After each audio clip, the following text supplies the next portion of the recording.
Bonjour, Bonjour.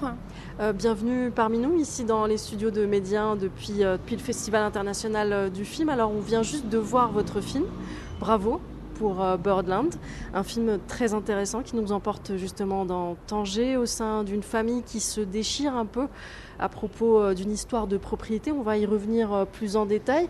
Juste avant, dites-nous comment vous avez eu l'idée de faire un film pareil.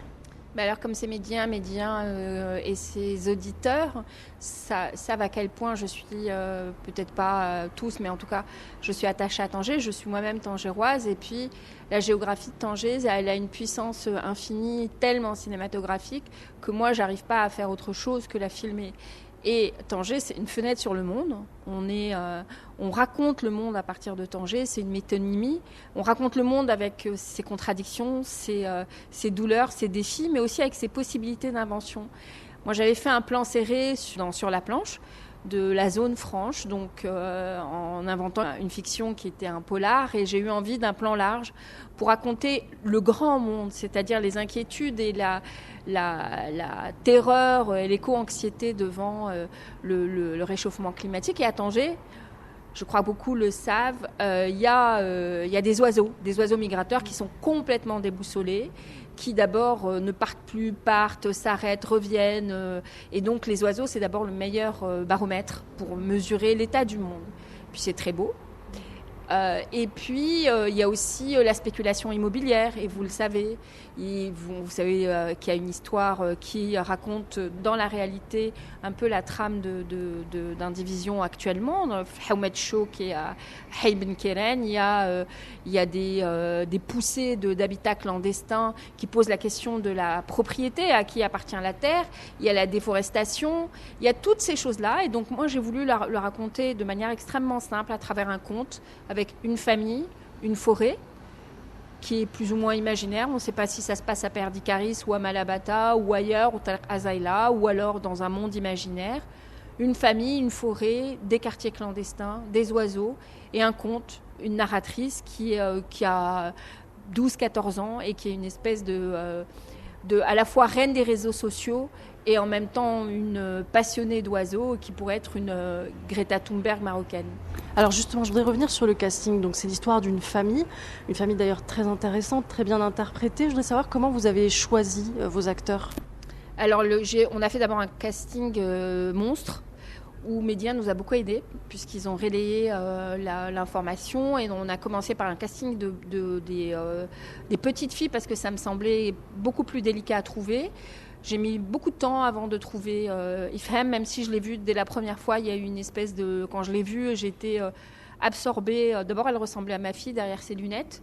Et ça, c'était quand même... Elle était un peu pistonnée avec ses lunettes. Et puis, elle avait quelque chose de très étrange, de très évanescent. Elle aurait pu venir du bayou de Louisiane. Elle aurait pu venir d'Écosse. Et en même temps, elle était très marocaine, très rifia et très presque arabia. Elle a quelque chose de très, très beau chez elle. Et puis, elle a une étrangeté unique, aussi une cinégénie. C'est quelqu'un qui habite le cadre et qui a une sensibilité infinie. Donc, c'est elle qui a, contre l'avis de beaucoup, eu le rôle, et j'ai composé la famille à partir de ça. C'est-à-dire qu'il y a eu le papa qui est incarné par Mustafa Himded, c'est le rapport qu'il y a eu entre eux, puis la grand-mère avec Behia, Jafar s'est ajouté. Donc, c'est vraiment un casting collectif. Je prends énormément de temps à faire mes castings, ce qui est très épuisant pour les moyens financiers, mais c'est pour moi le début de la mise en scène. Alors ce qui est intéressant, c'est qu'on peut s'identifier à ces histoires de famille, parce qu'il y a toujours des problèmes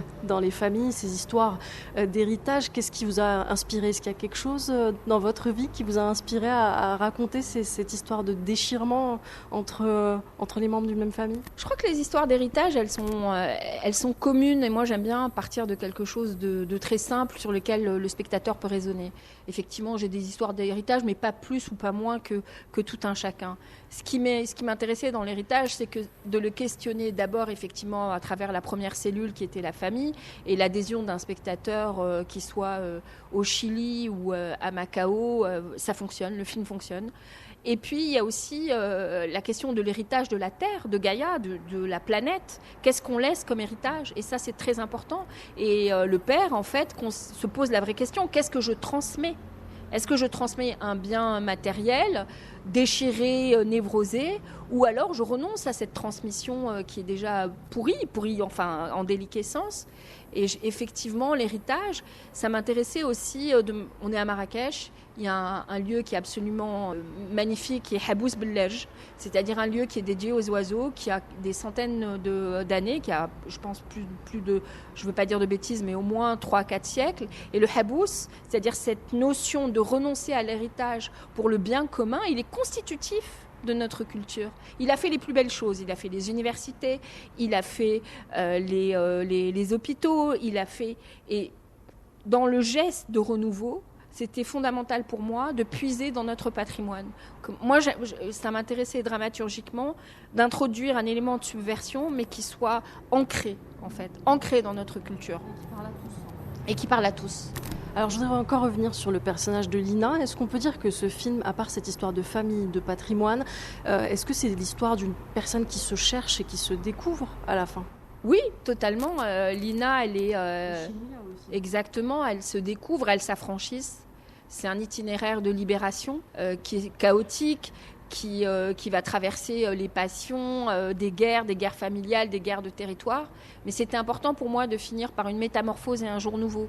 C'était juste insoutenable, d'une part, que la grand-mère ne soit pas défaite, qu'elle ne demande pas pardon, même si les spectateurs dans d'autres festivals en Europe, j'ai été très surprise et voire bouleversée quand on m'a dit que ce n'était pas le pardon pour le crime, mais que c'était le pardon des anciennes générations pour avoir foutu en l'air la planète. Et ça, je ne l'avais pas vu, mais ça, c'est la beauté d'un film quand il vous dépasse.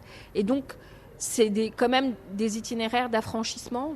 Et en même temps, à l'échelle de gamines qui ont entre 14 et 17 ans, elles vont juste aller manger un bocadillo et faire des conneries.